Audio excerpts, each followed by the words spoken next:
Coucou, soyez les bienvenus sur ma chaîne. Bonjour, soyez les bienvenus sur ma chaîne. Soyez les bienvenus sur ma chaîne. Ici, on se prend pas la tête. Kino.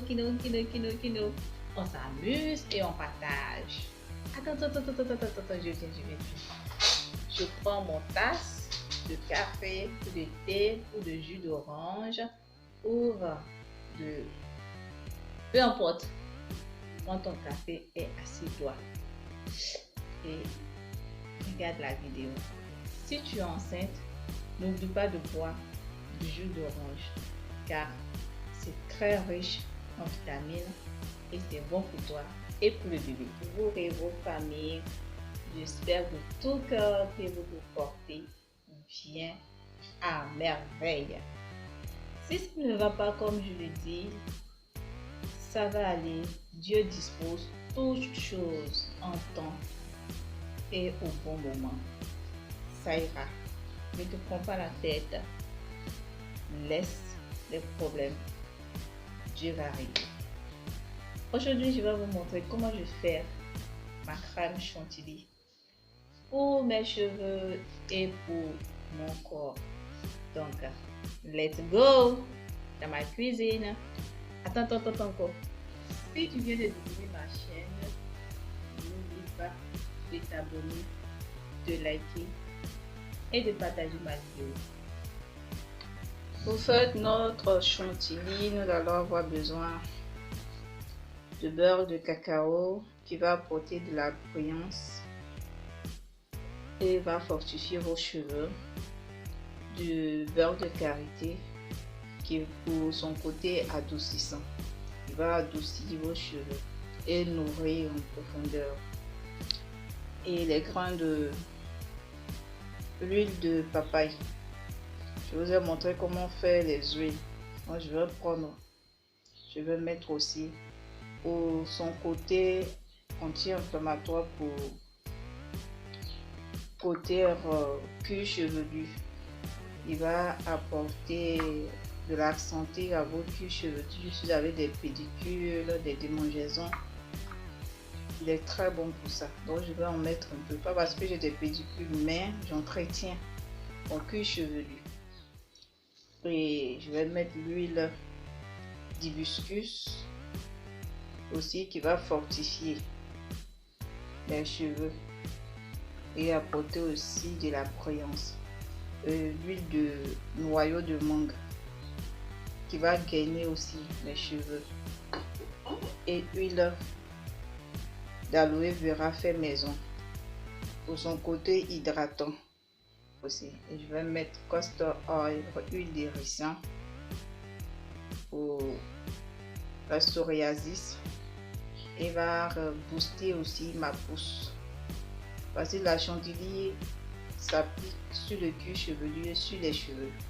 Donc tout ça, on peut dire tout ça va nourrir et fortifier, hydrater vos cheveux. Donc n'hésitez pas à le faire et vraiment c'est très bon. Donc on va passer à la préparation. Pardon, il y a un petit ingrédient à côté que je n'ai pas présenté. Et ça c'est facultatif en fait. Voilà, c'est facultatif. C'est des gestes de citron.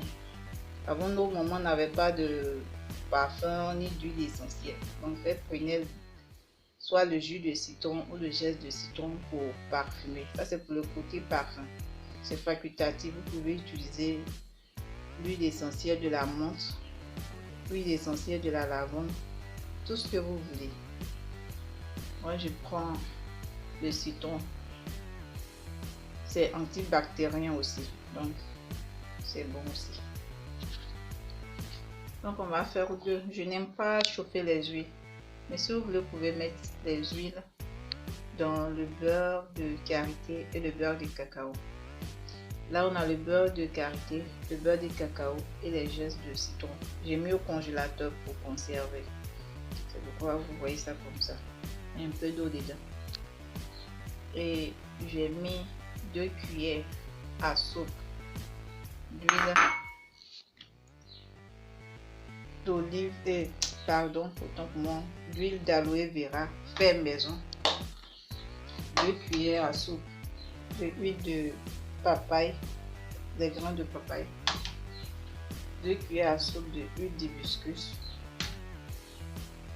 et 2 cuillères à soupe d'huile de mangue, noyau de mangue. Maintenant pour l'huile de ricin, j'ai pris, parce que c'est très lourd, donc j'ai pris dans la fermeture juste un peu que je vais rajouter, juste un petit peu, et c'est très fort, c'est le concentré. Donc je vais porter ça au beurre marine et je vous reviens tout à l'heure pour la suite. Je vais faire fondre le beurre de karité et le beurre de cacao. Donc je vais rajouter les huiles que j'ai montré tout à l'heure.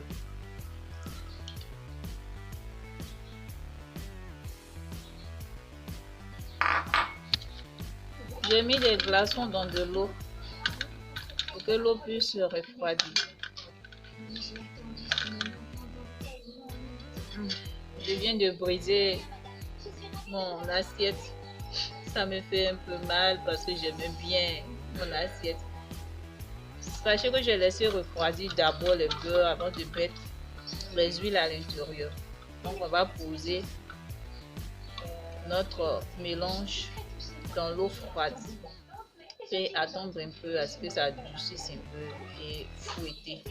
Si vous avez un batteur électrique ou un plongeur, ça fera l'affaire. Sachez que le beurre de cacao, lui, il est très dur. Donc, quand on le met dans le congélateur, il devient très dur encore. C'est pourquoi je mets l'eau froide en bas. Me permet de fouetter en même temps au fur et à mesure. Au fur et à mesure, on fouette un peu.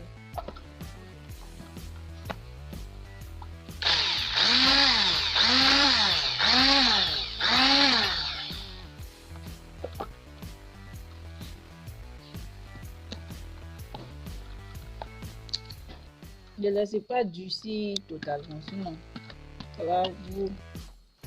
ça sera difficile à battre.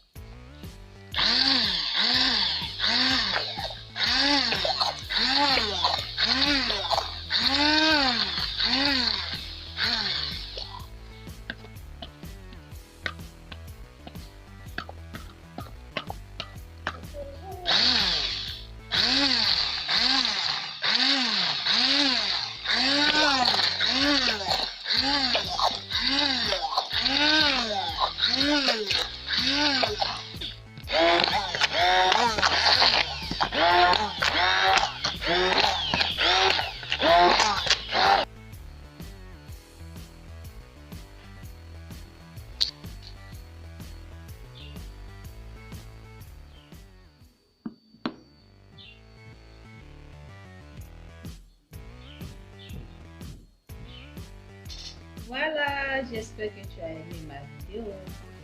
N'oublie pas de t'abonner et de liker. Je te dis bye bye et à bientôt. Portez-vous bien. Mouais, mouais, mouais.